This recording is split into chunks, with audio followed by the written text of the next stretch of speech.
Euh, deuxième, deuxième partie à l'attention des personnes qui me connaissent, entre guillemets, d'un point de vue empirique, euh, pour leur expliquer ma démarche, pourquoi je communique mes pensées au monde, pourquoi je communique mes pensées sur le monde à mes relations empiriques. Donc on en était début 2020, où après tout un processus de développement intellectuel qui m'avait conduit à une vision de Dieu euh, en moi en tant que totalité qui incluait en elle tout le réel, dans ses aspects positifs et négatifs. Voilà. Donc entre 2020 et début 2022, il y a quelques jours, cette idée m'était sortie de l'esprit en tant elle me semblait absurde et délirante et même schizophrénique, névrosée, complètement folle, etc. Mais j'ai continué malgré tout à lire des ouvrages divers et variés sur plusieurs sujets qui étaient souvent assez différents de ce que j'avais pu lire entre 2016 et 2018 et jusqu'à 2019. Et en fait, plus je lisais des auteurs différents, plus je faisais des connexions entre les auteurs, c'est-à-dire la vision que chaque auteur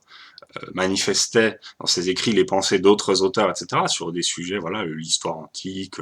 la philosophie, les maths, l'histoire des sciences, enfin, sur tout un tas de sujets, et je faisais de plus en plus de connexions dans mon esprit. Et je suis allé à l'église dimanche dernier. J'étais jamais allé dans une église pour écouter une messe, enfin un sermon, ou bref. Et j'ai été très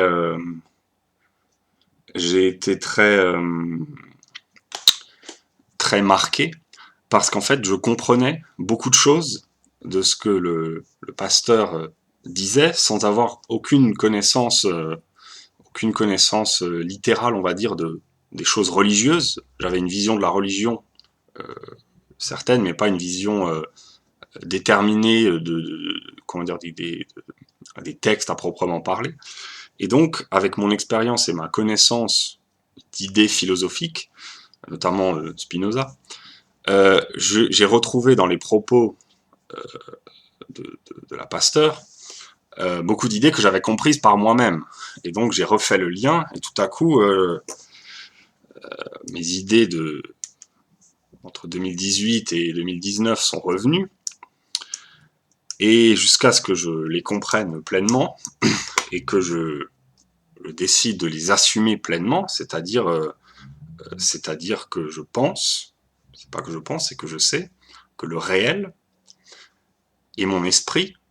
sont un. Pour parler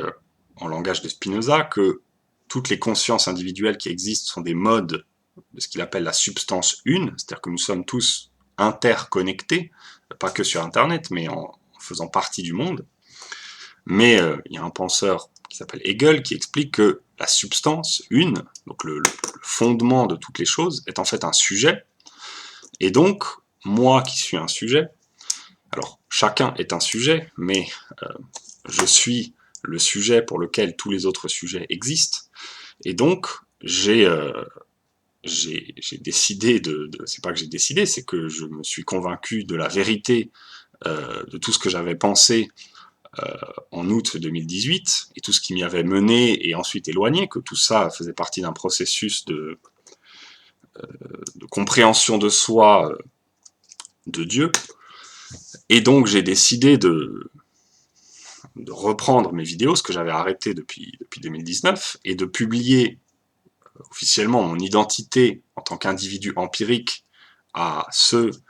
qui suivaient mes vidéos sans me connaître empiriquement, et maintenant de faire la réciproque, c'est-à-dire de communiquer aux gens qui me connaissent d'un point de vue empirique en tant que relation sociale, leur partager mes idées intellectuelles et spirituelles, et d'assumer totalement toutes les conséquences que cela aura, c'est-à-dire de poser un acte libre, c'est-à-dire la liberté implique la responsabilité, Et donc, voilà, donc vous trouverez sur la chaîne Cultural Hegelianism, celle-ci, ce que j'ai publié depuis mardi dernier, et vous trouverez sur un site Alt Censored certaines des vidéos en tapant Cultural Hegelianism, certaines des vidéos que j'avais publiées en 2019, puis que j'avais supprimées, mais en fait quelqu'un les avait laissées sur ce site, voilà, donc ouais, elles sont encore disponibles. Et sur une autre chaîne, Eternal Light, donc lumière éternelle, sur laquelle je partage mes idées les plus spirituelles, on va dire. Et donc voilà, comme ça, j'ai décidé de me révéler moi-même au monde et de me révéler moi-même à moi-même. Et pour que vous compreniez ma démarche, eh bien voilà, vous le savez maintenant et j'assumerai les conséquences de cet acte qui est le mien.